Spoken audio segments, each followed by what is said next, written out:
आफ्नो टाउको प्रयोग गर्न सक्छ, मुखले बोल्न सक्छ, तर टाउको भन्दा तल, पेट भन्दा तल न त ऊ केही स्पर्श गर्न सक्छ न त ऊ हिडडुल गर्न सक्छ। र अचम्मको कुरा, मेरुदण्डमा गम्भीर चोट लागे, त्यसपछि उपचारको लागि विराटनगर लग्यो र मेरुदण्ड भाँचेर उनी आफ्नो टाउको सीमित रूपमा माथिल्लो भाग मात्रै चलाउन सक्छन्। शरीरको अधिकांश भागले काम गर्न छाडेको छ। मुखबाट आफ्ना वेदना व्यक्त गर्नु बाहेक उनीसँग अर्को कुनै विकल्प छैन। कमाएर परिवार थान्ने घरका एक्ला छोरा थिए। दिदी बहिनीको बिहे भइसकेको छ। बुवा आमाको सहारा भनेकै यही छोरा हो। तर अब ऊ के गर्न सक्छ त? छोरालाई निक्को पार्ने आशमा परिवारले आफ्नो सम्पूर्ण धन सम्पत्ति लगभग सबै बिक्री वितरण गरिसके।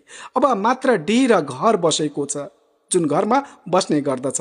घरको सम्पत्ति बेचियो, देशका विभिन्न अस्पताल धायो, तर आज परिवार आर्थिक मानसिक रूपमा अत्यन्त कठिन अवस्थामा पुगेको छ।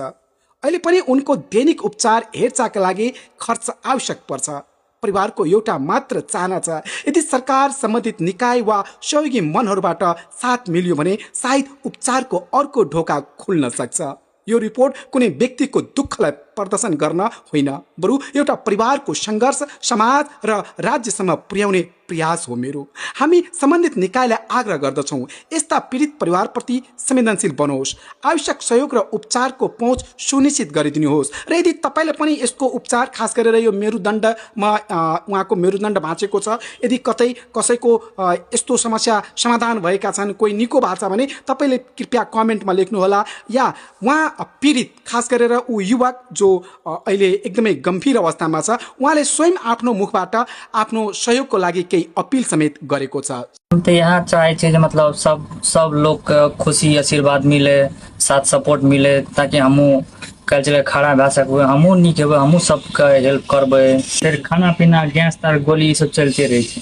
कोई आके प्रत्यक्ष रूप से कोई सहयोग करे चाहते, या कोई मान के चलो कोई आके अगर सहयोग करे चाहते तो आप मोबाइल नंबर दे दियो ना।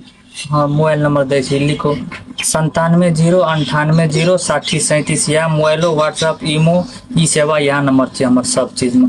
तपाईले उहाँलाई सहयोग या यस्तो समस्या कतैबाट समाधान हुन सक्छ, कतै तपाईले कुनै आइडिया छ भने प्रत्यक्ष रूपले उहाँलाई सम्पर्क गरेर उहाँलाई भेटेर कृपया उहाँको समस्यामा अलिकति समाधानको भावना प्रकट गरिदिनु होला। यो मेरो रिपोर्ट कसैसम्म यो आवाज पुगोस् जसले वास्तवमा यस्तो समस्याको समाधान गरेको होला या हुन सक्छ भनेर मात्रै मैले यो सोशल मिडियामा राखेको हुँ। अहिले घरपछि सामाजिक सञ्जालको पहुँच भएको हुनाले सामाजिक सञ्जाल पवन रोनियारबाट म पवन रोनियारको यो रिपोर्ट।